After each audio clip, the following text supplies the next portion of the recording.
So today we're going to think about sin and temptation. خب با عرض سلام خدمت دوستان. امروز اینجا هستیم تا در مورد گناه و وسوسه بحثی رو داشته باشیم. So we're going to think about what sin is and why we're tempted to do it. میریم که فکر کنیم که اصلا ببینیم گناه چیه و چرا ما وسوسه میشیم که اون رو انجام بدیم. So let's just put our face there. We go. So let's start off by thinking about what sin is. خب بیایم اول با گناه شروع کنیم. And there are several different definitions of it in the Bible.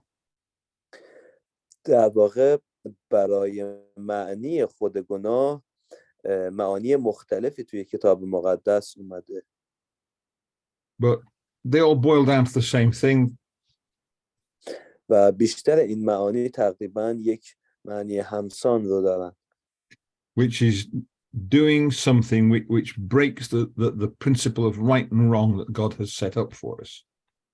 که اونم اینه که زمانی که ما کاری رو انجام میدیم که مخالف با اون اصولیه که از طرف خدا به ما داده شده و برای ما مقرر شده، ما میایم باعث شکستن این اصول میشیم و نافرمانی میکنیم.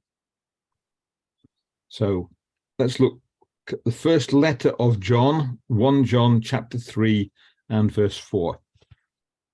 خب میریم به نامه اول یوحنا. First letter of John. Would you repeat that, please? 1 John chapter 3 verse 4. Aval Yohana Bob Se Aichaha. آیه 4 از باب 3 اول یوحنا رو براتون میخونم. هر کس در گناه زندگی میکند برخلاف شریعت عمل میکند. گناه به واقع مخالفت با شریعت است. آمین. Thanks. So that defines sin as breaking the law of God. خب میبینید که داره خود گناه رو به عنوان شکستن قانون الهی معرفی میکنه. So effectively it's saying God set up a law which defines right and wrong, and breaking that law is sin.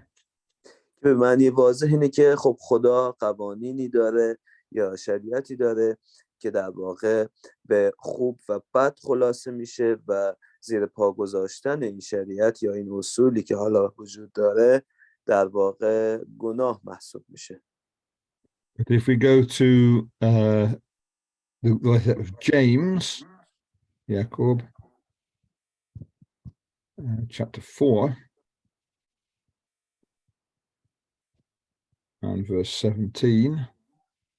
So Jacob, Boba Chahar, Ai Hivsta.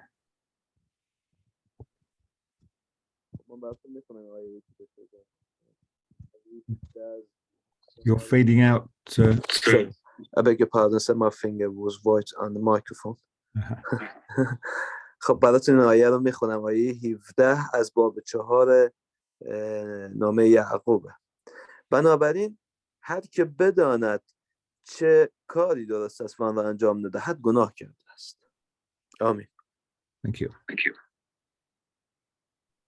So the important point here is that sin isn't just having a law and breaking it, it's not doing the right thing. نکته مهم اینجا اینه که در واقع خب گناه کاریه که شما در واقع میای وقتی اون رو انجام میدید یک قانون معنوی و الهی رو زیر پا گذاشتید و اون رو شکستید. So if there's something that you should be doing and you don't do it, that also is sin. و نه فقط زیر پا گذاشتن عمدی، بلکه اگر کاری هم باشه که باید اون رو انجام بدید، حس کنید که باید اون انجام بشه و اون کار رو انجام ندید، بازم گناه. So you can commit sin by, just sitting at home in an armchair, reading a good book. امکان داره شما فقط به طور ناخواسته هم مرتکب گناه بشید و شاید تو خونه در نشسته باشید روی صندلی دسته‌دار و در حال کتاب خوندن باشید و غافل از اینکه باید یک کاری رو میکردید و نکردید، غافل ازش شدید و بازم مرتکب گناه شدید در این حالت. So it's if of course you should have been doing something else. به خاطر همینه که شما اصلا باید یک کار دیگه ای رو انجام میدادین و به اون اهمیت ندادین و غافل شدید و به جای اون نشستید کتاب خوندید. And there's yet another definition of it in Romans chapter 14.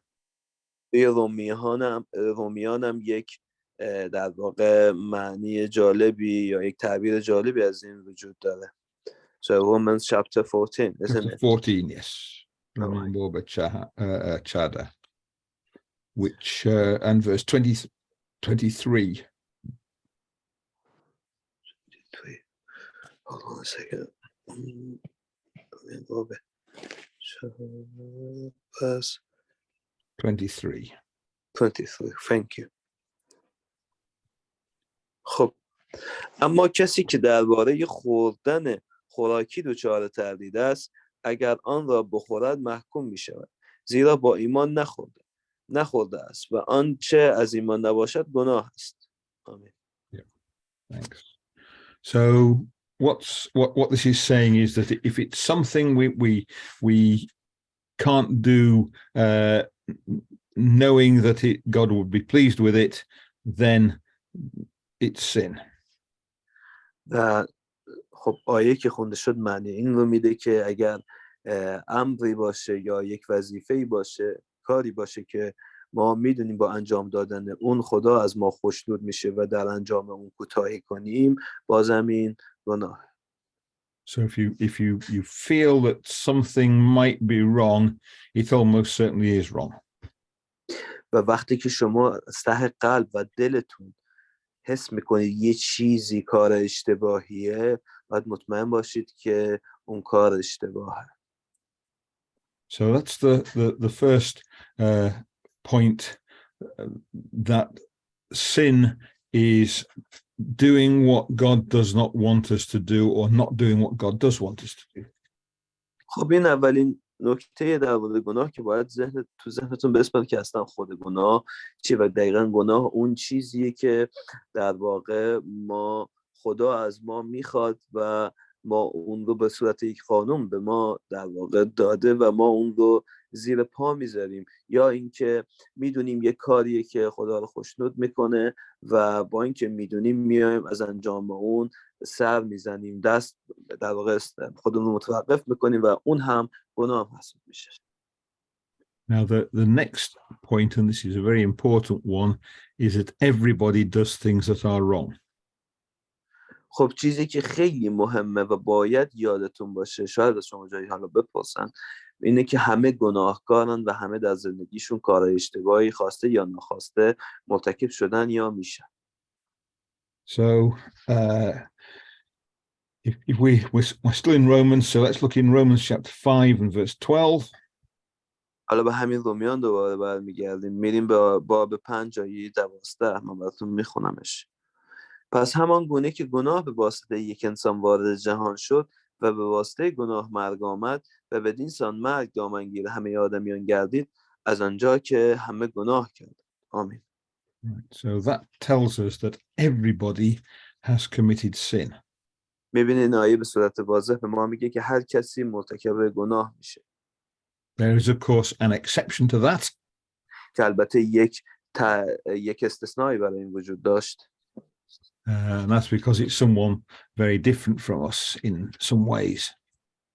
خاطر اینکه خب یک شخصی بود این استثنا که از جهات مختلف خیلی با ما فرق داشت از لحاظ معنوی و That's Jesus Christ, of course, who, being the Son of God and having a closeness to his Father, always defeated temptation. و در واقع اون عیسی مسیح بود و در واقع رابطه خیلی عمیقی با پدرش بود. پدرش داشت که پسر خدا بود، پسر در واقع پدر بود و با ما خب کمی متفاوت بود. So Jesus is the only person who has never committed sin.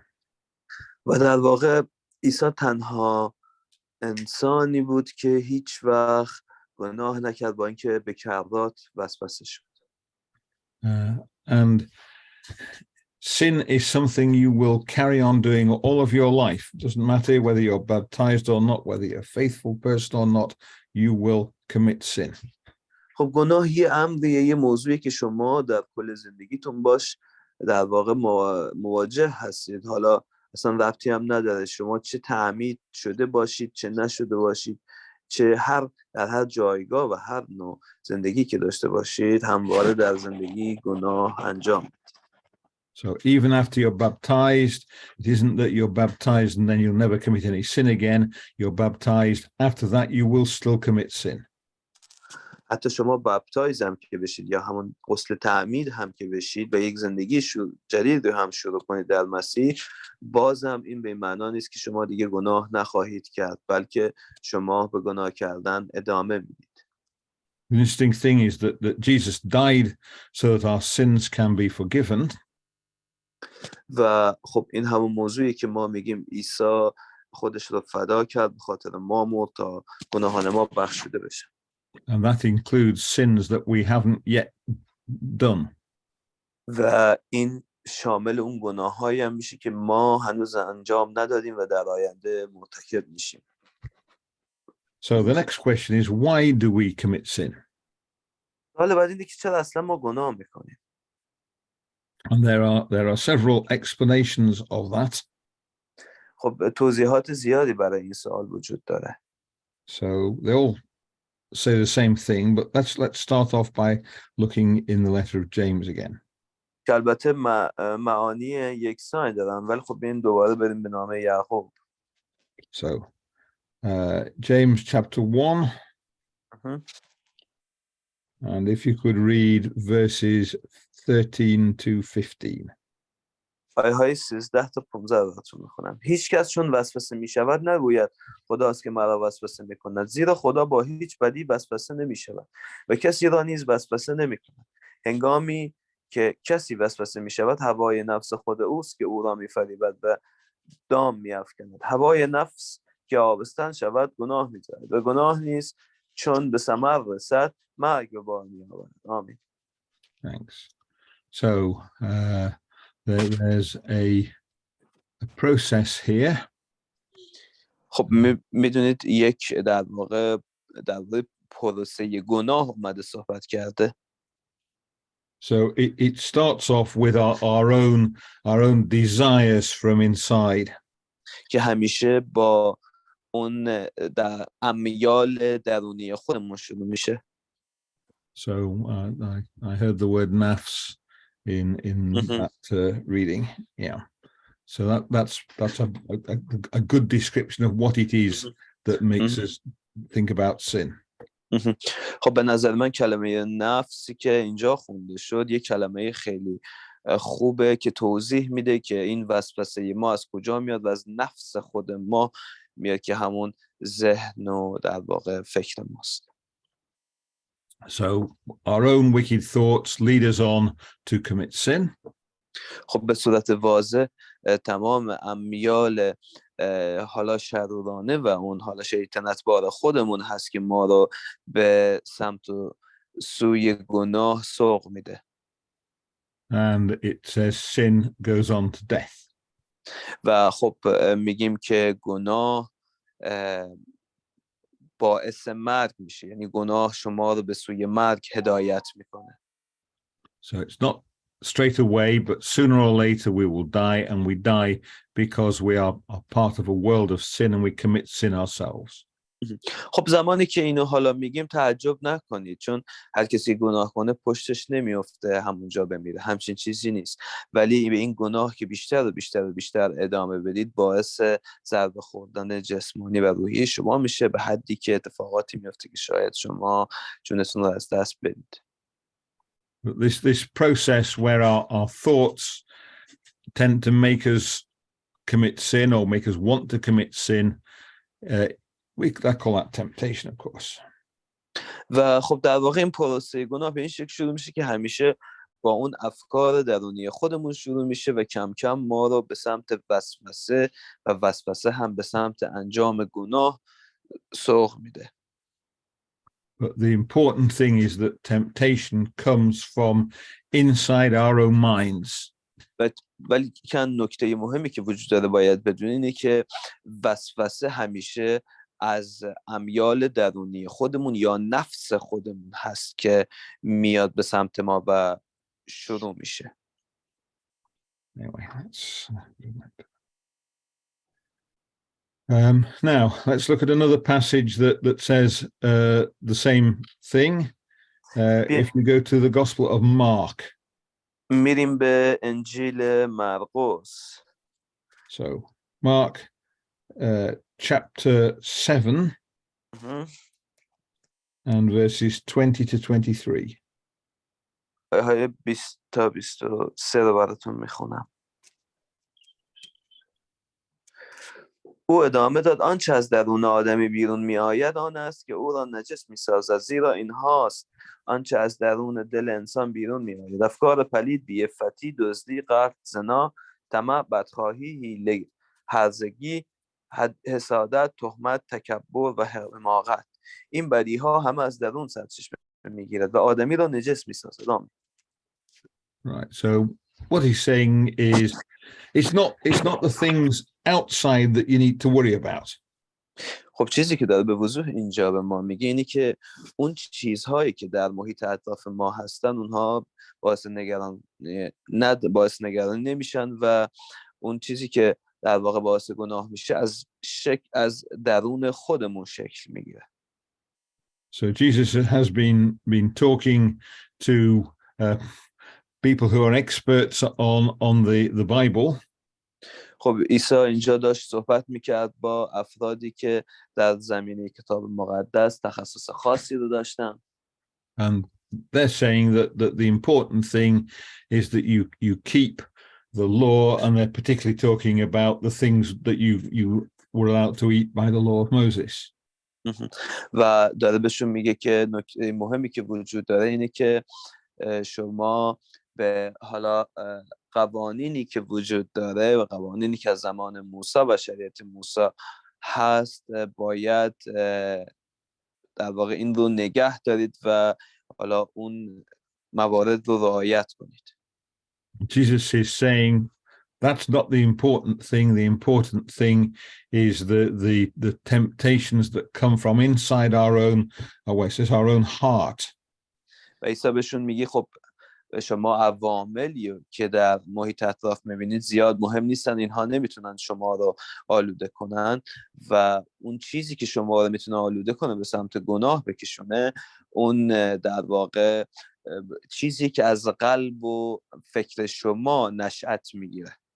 In the Bible, your heart is your innermost thoughts. خب در کتاب مقدس اومده که قلب شما جای یا منبع احساسات و افکار و امیال شماست.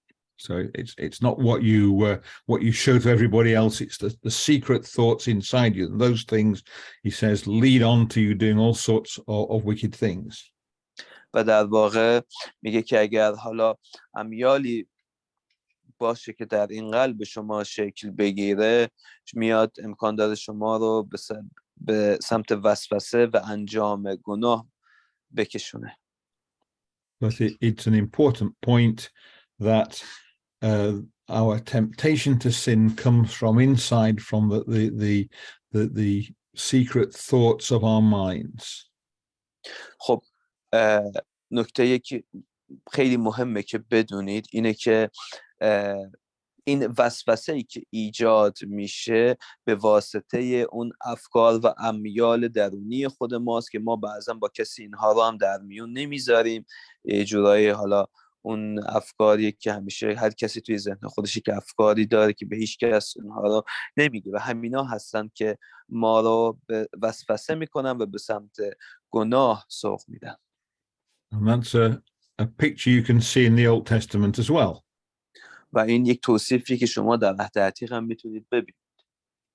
So if you look in Jeremiah chapter 17 and verse 9.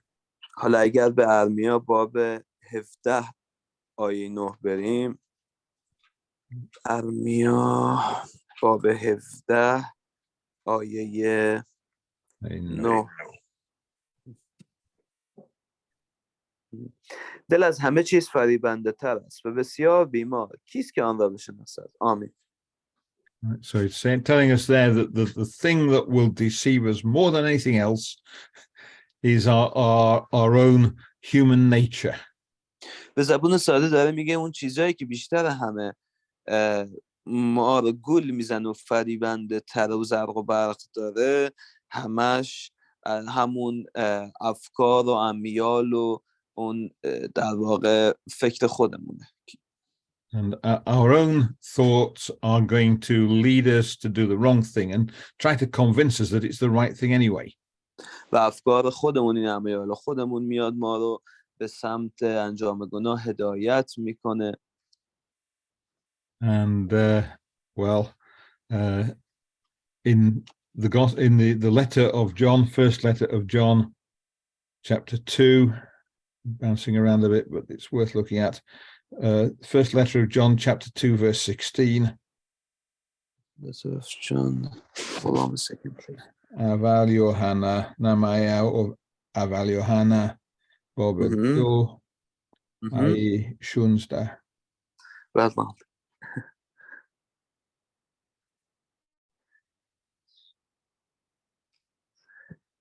زیرا هر چه در دنیاست، یعنی هوای نفس، هوس‌های چشم و غرور مال و مقام، نه از پدر بلکه از دنیاست.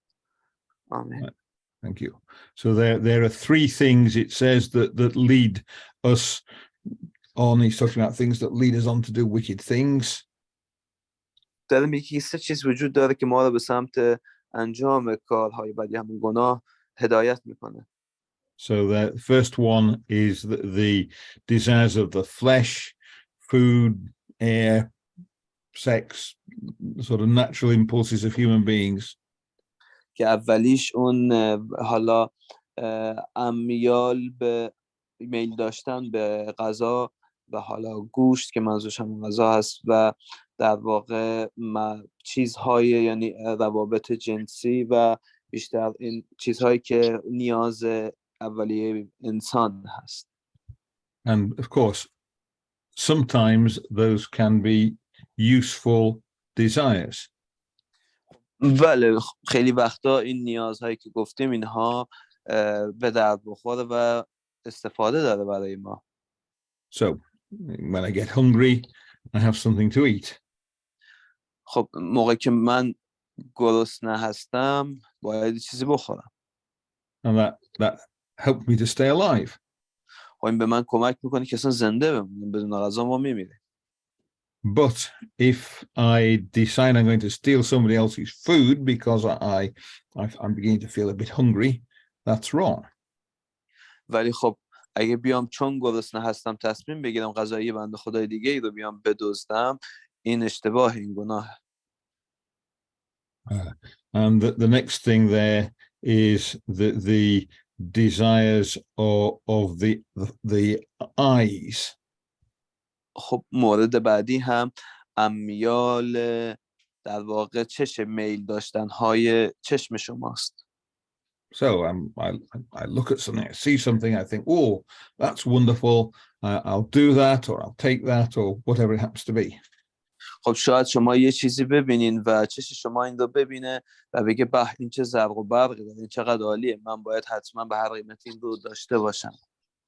And again, if you do see something and you think, oh, that's wonderful, I'll go for that, then you need to think, is it really right? خب قبل از اینکه بیاین حالا سعی کنید و قدم بردارید که اون رو به دست بیارید، باید که بشین فکر کنید که آیا اصلا این به درد من میخوره و داشتن این برای من صحیح هست یا نه. And the last thing is this idea of pride, the idea that this will make us important people. حالا ایده آخریم که وجود داره این ایده در واقع غرور و جاه طلبیه که شاید یک چیز حالا بلند پروازی باشه که شما بگید اگه من به اون مقام برسم من رو یک شخص خیلی مهم و بالاتر از بقیه میبینن مردم. And again, wicked things are done by people so that they can become important. خب بعضی از مردم خب کارهای خیلی شرورانه‌ای و ظالمانه‌ای انجام دادن تا به اون یک پست و مقام بالایی برسن که خیلی مهم بشن توی اون جامعه. So you get governments who do wicked things so that they can stay in power. مثلا حکومت‌هایی رو داریم که کارهای خیلی وحشتناک و در واقع جنایت‌های زیادی رو مرتکب میشن تا بتونن خودشون رو سر قدرت نگه دارن. But you also get individual people who do wicked things so they can look important in their own family. شما شاید حالا اینو توی جامعه هم دیده باشید، توی یه فامیلی میاد یک کسی یک کارهایی میکنه که توی خود فامیل خودش از همه سرتر بشه و اون مهم به نظر بیاد. But the point is that our own desires tend to lead us to do things that are wrong. خب بازم نکته مهمی که اینجا وجود داره و باید بدونید اینه که اون امیال خودمونه، هوای نفس خودمونه که ما رو وسوسه میکنه و به سمت گناه و انجام اون سوق میده. Yeah, of course, not every thought we have in our mind is wrong. We often think good things as well, but we have to watch out. Are our thoughts going to be wicked this time? حالا نه هر فکر و میلی که ما در ذهن داشتیم و پرورش دادیم این میتونه ما رو در واقع از راه به در کنه. البته که افکار خوبی هم هست که در واقع ما رو به جاهای خوب میرسونه. And when we're tempted to sin, that's our own mind that is tempting us. ولی خب زمانی که ما داریم وسوسه میشیم باید بدونید که این یک حالا چه میدونم یک موجود ماورایی یا چیزی مثل این وجود نداره که شما رو وسوسه میکنه. حالا یه وقتی میشه شنیدید تو میگن دیگه، باید بدونید که اون ذهن خود شما و فکر خود شماست که داره شما رو وسوسه میکنه. Now the next thing to think about is what do we mean when we talk about the devil then? نکته بعدی که خیلی مهمه میخوایم در مورد صحبت کنیم امروز کلا مقوله حالا ابلیس و شیطان است که eول در مورد ابلیس ما صحبت میکنیم. We'll talk about the Iblis first of all. I know. Yes, definitely. Yes. Definitely. And the thing is that in the Bible, Iblis is the thing that tempts us to sin. نکته اینه که در کتاب مقدس ابلیس حالا یک مقوله‌ایه، یک مبحثیه که میاد ما رو به سمت گناه هدایت میکنه. So for example, if you look in the Gospel of Matthew, you'll find that Jesus was led by the Spirit into the desert to be tempted by Iblis. برای مثال اگر به انجیل لوقا نگاه کنید زمانی که عیسی در صحرا بود اون حالا 40 روزی که بود توسط ابلیس بارها وسوسه شد. Yeah. So that's the case of the temptations, but this is where temptation is described as coming from. خب این پاراگرافی حالا آیه‌ای که وجود داره در انجیل لوقا توضیح میده به خوبی که زمانی که ایشون در واقع وسوسه میشد و حالا میگه ابلیس اون رو وسوسه میکرد، به خوبی میشه فهمید که اون ابلیس خود ذهن و افکار و امیاله. So we're tempted by our own humanity, our fact that we are human beings. خب به صورت واضح‌تر ما توسط خود ذات و طبیعت انسانی مونه که وسوسه میشیم. And the Apostle Paul gives a particularly interesting picture of this if you look in Romans chapter 7. خب رسول پولس یا همون شاول یک آیه جالبی رو داره. So what chapter did you say? Romans chapter 7 and verse 17 to 20. آیه 17 تا 20 براتون میخونم. در این صورت دیگر من نیستم که آن عمل را انجام میدهم، بلکه گناهی است که در من ساکن است. میدانم که در من، یعنی در نفس من، هیچ چیز نکویی ساکن نیست، زیرا هرچند میل به انجام آنچه نیکوست در من هست، اما نمیتوانم آن را به انجام رسانم، زیرا آن عمل نکو را که میخواهم انجام نمیدهم، بلکه عمل بدی را که نمیخواهم به جا میآورم. حال اگر دست به عملی میزنم که نمیخواهم آن را انجام دهم، پس دیگر من انجام دهنده آن نیستم، بلکه گناهی که در من ساکن است. Thank you. So we've seen that the devil is the thing that tempts us to sin. خب ما داریم میبینیم که ابلیس همون مقوله‌ایه که میاد ما رو به سمت گناه سوق میده و ما رو هدایت میکنه به انجام گناه. And we've seen that we're tempted to sin because of our own nafs. و ما خب گفتیم که ما در واقع وسوسه میشیم تا یه گناهی رو انجام بدیم و اون وسوسه از خود نفسمون میاد. And so the two are the same thing. The devil is the thing inside us that makes us want to commit wrong things. خب یادتون باشه ابلیس همون هوای نفس خودمون و امیال که ما رو وسوسه میکنه و به سمت انجام گناه هدایت میکنه. یعنی اگر یکی از شما پرسید ابلیس چیه، شما میگید که هوای نفس خودمون. Now, there's an idea around, you'll find it in the Quran, you'll find a lot of people talk about it, it's just part of the world's ideas, is that there's some kind of evil being which is called Iblis, the devil.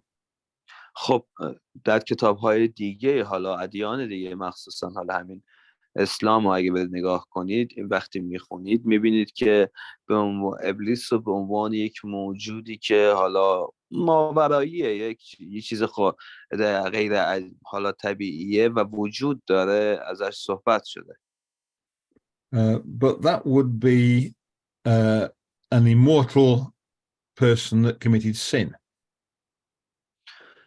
ولی خب اگر واقعا همچین حالا شخصیت یا موجودی وجود داشت، باید اون در واقع نامیرا می بود و یک زندگی ابدی رو می داشت.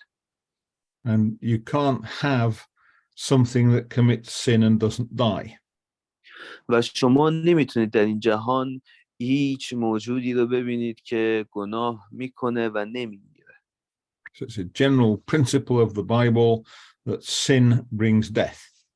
جزء مبانی اصلی کتاب مقدسه که به ما میگه گناه مستوجب مرگ میشه.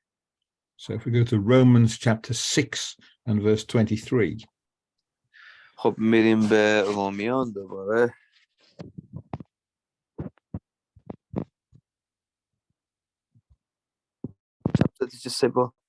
Romans chapter 6 verse 23. آیه 23 رو براتون میخونم.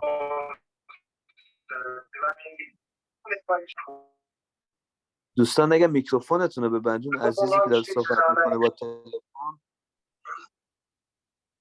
برادر اگر میشه میکروفونتون رو ببندید. He might have put his Bible on his space bar or something. Yes. He's got a computer. خب آیه 23 رو براتون میخونم. به هر حال زیرا مزد گناه مرگ است، اما عطای خدا حیات جاویدان در خداوند ما مسیح عیسی است. آمین. So what that's telling us is that whatever does something that is against God's principle, anything that is wicked, is going to die. خب داره میگه که هر چیزی که بیاد برخلاف شریعت خدا و اون مبانی اصلی خدا عملی انجام بده و اون رو زیر پا بذاره، اون گناه محسوب میشه و اون میمیره. So that means you can't have these things like wicked angels, things that are going to live on forever in a sort of spirit world and do wicked things.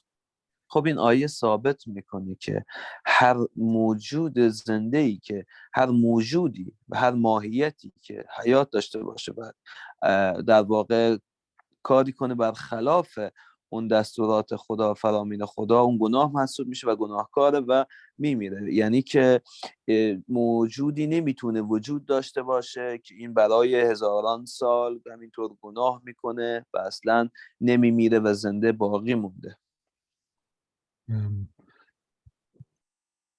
Anything like that would die, so we don't have these kind of evil spirit creatures.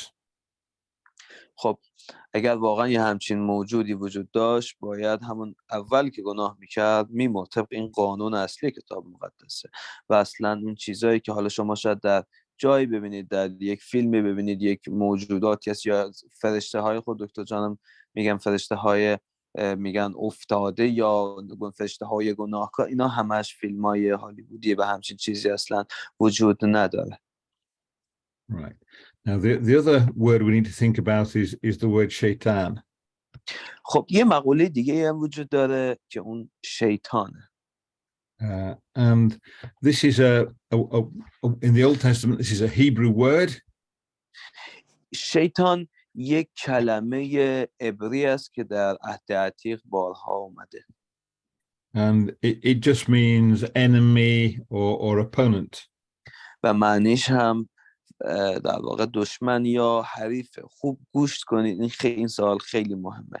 معنیش دقیقاً حریفه. شیطان چیزی نیست جز حریف یا حالا کسی که شما رو متوقف میکنه. If you were watching on Sunday, Brother James gave quite a lot of examples of places where this word is used. حالا اگه کلاس‌های بقیه دوستان رو شما برید و گوش کنید، در این کلاس‌ها آیه‌های زیادی خونده میشه که این حالا اسم ازش میاد و خب همیشه به معنی دشمن یا حریفه. But I'm just going to look at one of these, and we'll take the point from just one passage. حالا بریم به یک آیه در این رابطه نگاه کنیم. So if we go to 1 Chronicles chapter 21. به تواریخ میریم. Chapter 21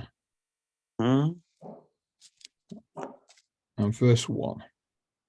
آیه 1 رو براتون میخونم از اول تواریخ باب 21. آنگاه شیطان بر ضد اسرائیل برخاست داوود و برانگیخت تا اسرائیل را سرشماری کند. آمین. Right, so there we've got it says Satan got persuaded David to go and do a count of all the people in Israel. خب میبینید که داره میگه که شیطان بر ضد اسرائیل برخاست و داوود رو قانع کرد تا بیاد خود قوم اسرائیل رو سرشماری کنه. And David finds the commander of his army, a man called Joab. و داوود اومد اون سرلشکرش رو که حالا شخص به نام یوآب رو مأمور این کار کرد. And he tells him to count everyone from one end of the nation to the other end. و بهش گفت که تمام مردم رو، تمام این قوم رو، این ملت رو از اول تا آخر بشمار، سرشماری کن و هیچکی از قلم ننداز. And Joab is he doesn't really want to do it, let's put it like that. خب یوآب زیاد مایل به انجام این کار نبود. So he counts quite a lot of the people in the country, but he doesn't count everybody.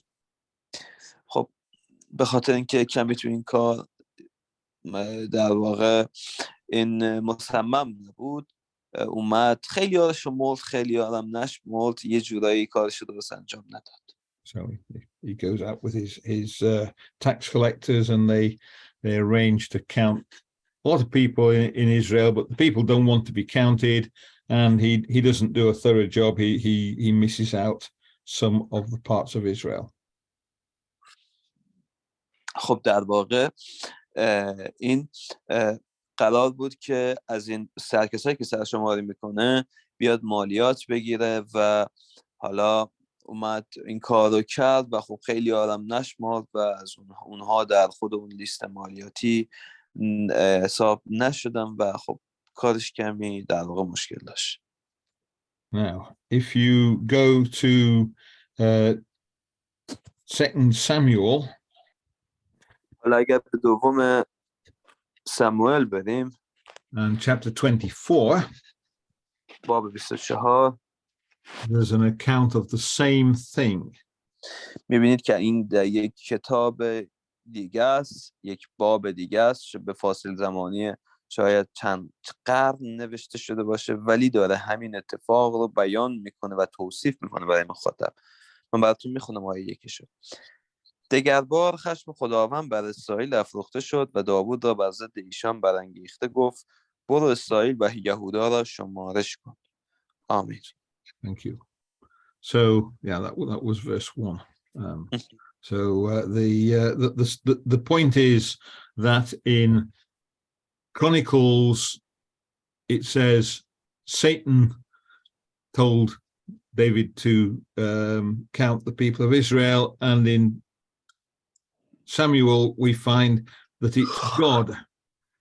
خب دیدید توی کتاب تواریخ که حالا با هم فاصله زمانی چند قرن رو داره و توسط اشخاص مختلف نوشته شده و برای ما توصیف شد که گوارده شده که شیطان بود که به داوود گفت که برو و این قومت رو بشمار، ولی در کتاب سموئل در واقع جایی که داره همون واقعه رو توصیف میکنه میگه که خداوند بود که به داوود گفت که برو اسرائیل رو بشمار. Now, that isn't a problem because the word shaitan in Hebrew just means an enemy or an opponent. خب این مشکل نیست. میبینید که اینجا خدا هم با لقب شیطان آورده شده، به خاطر اینکه شیطان برای ما الان تو این روزها و این صده و هزاره بد جا افتاده. در اون زمان شیطان حرف بدی نبوده و هر کسی بوده که بر ضد شما قیام میکرده و عمل میکرده و حریف شما میشده. And here God is angry with Israel for some reason. خب اینجا خدا حالا به دلایل از دست قوم اسرائیل در واقع عصبانی بوده. And so he persuades David to go and count them, possibly to see if they will follow his rules about the counting. و به خاطر همینه که داوود رو قانع میکنه که بره قومش رو سرشماری کنه و حالا تو این سرشماری هم باید داوود از اون دستورالعملی که خدا بهش میداده استفاده میکرده. So there's a rule in the law of Moses which says that if you count Israel, you must count everybody, and everybody pays a small amount of money which is used for keeping the worship of God going. خب قانونم این بوده که اگر شما شروع میکرده به سرشماری اون ملت خودت و قوم خودت، یا نباید این کار میکرد یا اگه این کار میکردی هر کس که سرشماری میشده باید یک مقدار کمی از مال رو برای معبد و در امر در واقع معبد خداوند میومده حالا به صورت نذر یا چیزی مثل این میداده، بخشش میکرده. And in this case, he's given Israel a chance to follow his rules, but they don't. And in the end, he sends a disease to run through the population of the kingdom. خب در واقع خدا دست این قوم کلا عصبانی بود و میخواست با این کار یک فرصت جدیدی به اینها بده که اینها به قول معروف اون برادریشون رو ثابت کنن به زبان ساده تر. ولی خب اینها در همین موضوع هم شکست خوردن و نتونستن درست حرف خدا رو گوش کنن و برن صادقانه همه رو سرشماری کنن. یکی رو شمردن یکی رو نشمردن. But this idea of there being an enemy to Israel, and it's called Shaitan, appears in many verses in the Old Testament. ولی کلا این ایده و مقوله شیطان که در حالا ما 2 تا مثال ازش زدیم الان، کلا در جای کتاب مقدس مخصوصا عهد عتیق بارها آورده شده. مهم اینه که بدونید این یک حرف بدی نیست و هر کسی که مانع شما بشه و حریف شما بشه، شما رو متوقف کنه از انجام یک کاری، میتونه شیطان باشه.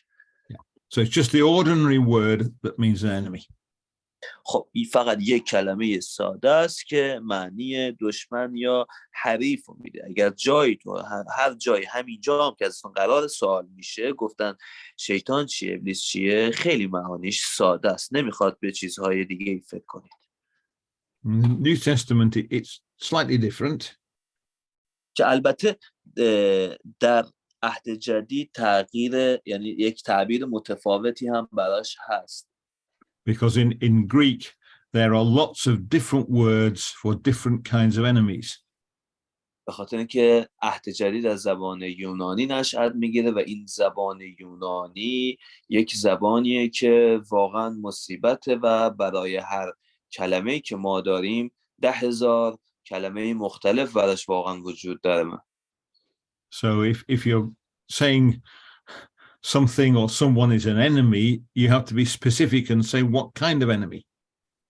و برای مثال وقتی شما در زبان یونانی میخوای به یک دشمن اشاره کنی، باید بگردی اون دشمن خاص مورد نظر خودت رو کلمه‌شو پیدا کنی تا اون رو بیان کنی تا اونا بفهمن این طرف که دشمنه چه نوع دشمنی. مثل زبون ما نیست، ما هر کی دشمنه میگیم دشمنه دیگه.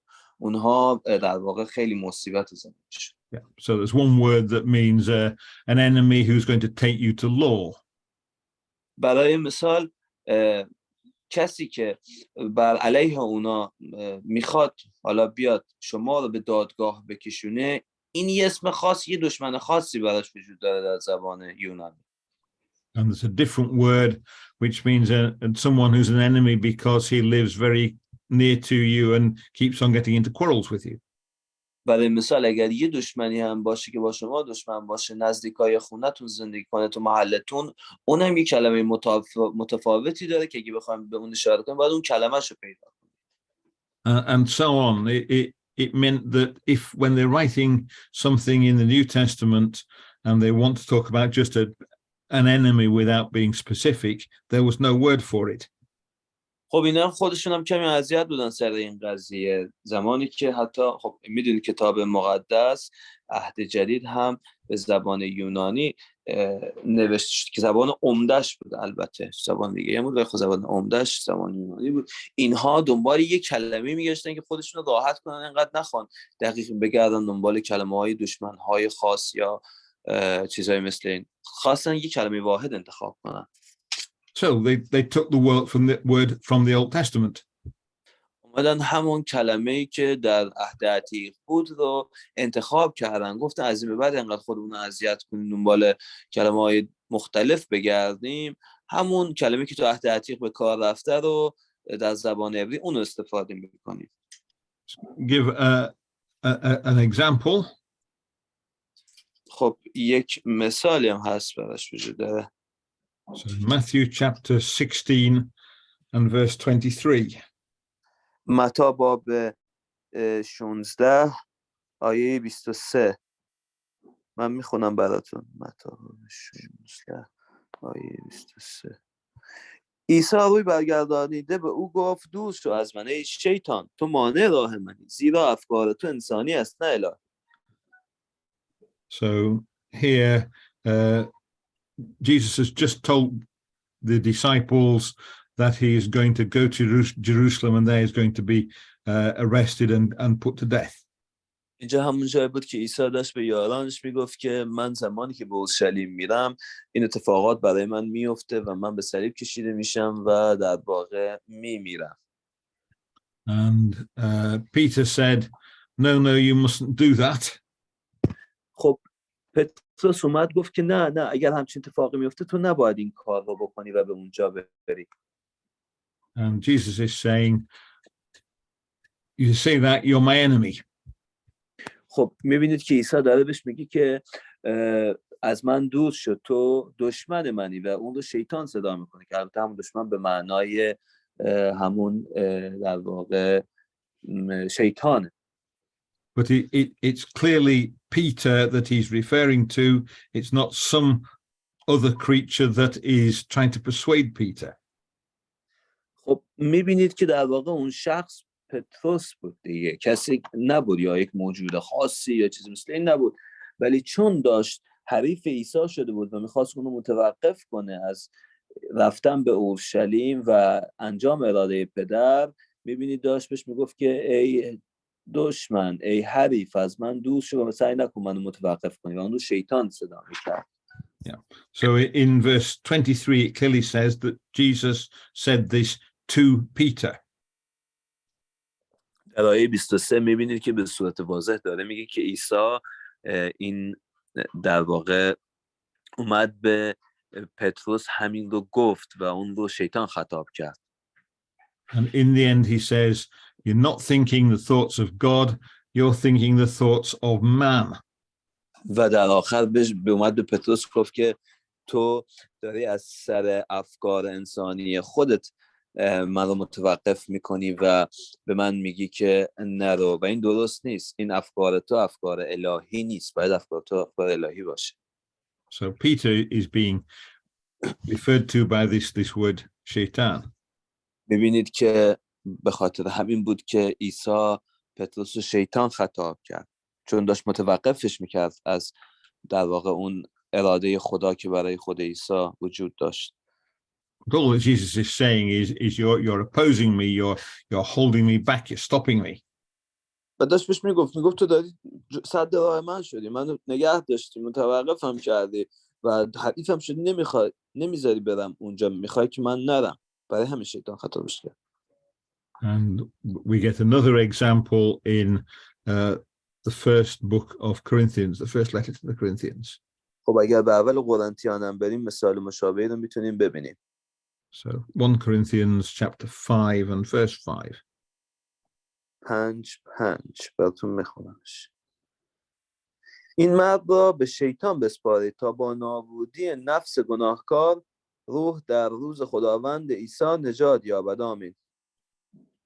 Right, so here we've got someone who is doing something that's very wicked. اینجا خب در حالا این باب یک داستانی چیزی که اتفاق افتاد، یک شخصی بوده که خیلی شخص شرور و در واقع ظالمی بوده. And Paul says you're going to send him to someone who will stop him. خب میبینید که پولس داره میگه اینو بفرستیم پیش یکی که شیطانه و تا این رو از این کاراش و از این رفتارش متوقف کنه. And remember that we said the temptation comes from the nafs, from the flesh. و یادتون باشه که ما قبلا هم گفتیم کلا وسوسه از هوای نفس خود ماست که میاد. So here he says it's going to send him to someone who will restrain that, stop that from happening, so that in the day that Jesus returns, he may be saved. می‌بینید که پولس رسول میگه که این آدم حالا گناهکار و آدم شرور رو بفرستیم پیش یه شیطانی که بیاد این رو متوقف کنه از هوای نفس خودش و بهش یاد بده که چطوری خودش رو در واقع از گناه دور کنه تا اون روزی که عیسی برمیگرده این هم رستگار شاید جزی کسانی باشه که دوباره زنده میشه. So in this case, Shaitan is going to save him in the day of judgment. خب میبینید که اون شخصی که شیطان بوده که حالا ما میگیم شیطان میاد تو ذهنمون فکر میکنیم چه آدم شیطانی بوده، نه این هم چیزی نیست. شیطان کسی بوده که میمده شما رو نگه میداشته، حریفتون میشده، نمیذاشته یه کاری بکنید و در واقع هم به همین در واقع همین معنی رو میده. So the point here is that Satan is just an opponent, someone who is going to stop him from doing things. و نکته اینه که بازم خب میگیم، حالا بارها میگیم که بچه‌ها یادشون بمونه، شیطان اون چیزی که ما از بچگی یاد گرفتیم تو فیلم و تو گفتار و رفتار و چیز دیگه‌مون دیدیم بچگی اون گفتن شیطان این اون نیست و در واقع شیطان به معنی حریفه. حریف یا کسی که متوقف میکنه یا شما رو از انجام یک کاری، حالا چه خوب باشه چه بد، میاد مانع شما میشه. And I want to finish up by looking at how the word shaitan and iblis go together.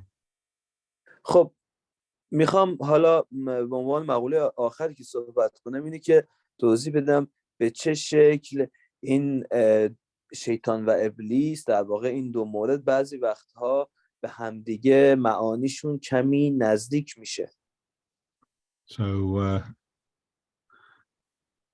you find that shaitan means anything that opposes us. خب میبینید که گفتیم شیطان هر چیزی که حریف ما بشه و سعی کنه ما رو از انجام یک کاری متوقف کنه. And of course, iblis always opposes us. Our own nature that leads us to do wrong things is something that is going to damage us.